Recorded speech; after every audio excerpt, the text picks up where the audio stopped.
I heard it before I saw it. The faint, venomous hiss of air leaking from rubber. First one tire, then another, until silence swallowed the sound.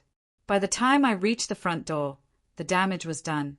Full flat tires, my garden ravaged, torn as if by a blade. Someone had carved through it, deliberate, malicious.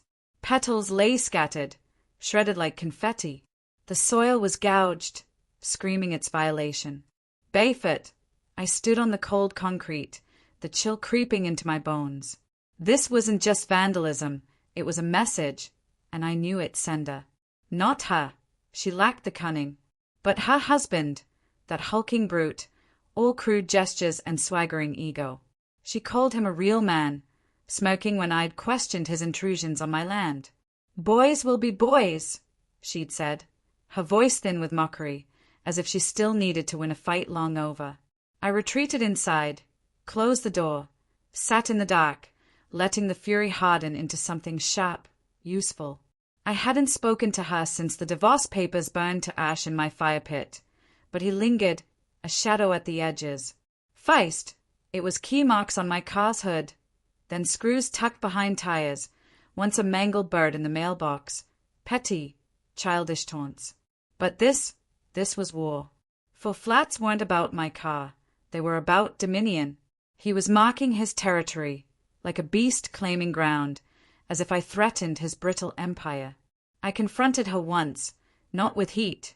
She'd relish that. I kept it cool. Maybe chain him up, I said over the phone. Silence, then her laugh, sharp, distant. He's a man, she purred, almost proud. You wouldn't understand. She was wrong. I understood too well. She'd picked a man who seemed like safety, but violence cloaked in protection is still a cage. I didn't respond, didn't escalate, didn't warn. You don't warn roaches, you set traps. The next day, I installed cameras. Hidden, wired, not the cheap kind from big box stores, but the ones I used when my wife meant catching liars. One in the hedge, one angled from the upstairs window, another in the garden gnome's hollow base. I waited. 2 weeks, nothing. Then, 3:14 a.m., a motion alert. I held my breath, rewound the feed. There he was, broad shoulders hunched, skulking to my driveway like a clumsy thief. He knelt, pulled a nail from his pocket, long, glinting, sharp. I froze the frame, studied his face. He looked smug, like he'd conquered something. He finished, stepped back, grinned. I saved the footage, copied it to a USB, slipped it into a red envelope. Then I dug a hole in my garden, deep, wide, precise. Inside, I placed a board studded with nails, coated in sticky, paint-safe adhesive, humiliating, not lethal, covered with dirt and leaves. Then I waited. At 3:38 a.m., a scream, roar, animalistic. I didn't rush. I brewed coffee, slipped on a robe, opened the door. He was on the ground, clutching his foot, blood soaking his sock. One shoe lay flung aside, lost in his thrashing. He glared up, expecting pity, but I sipped my coffee, hot and bitter as vengeance. She arrived minutes later, barefoot in her nightgown, grass damp beneath her. Seeing him, the blood, the trap, her face paled. "What did you do?" she whispered. I tossed the red envelope at her feet. "Watch it," I said. "Then ask him." She didn't touch it, just stayed, first at him, then me.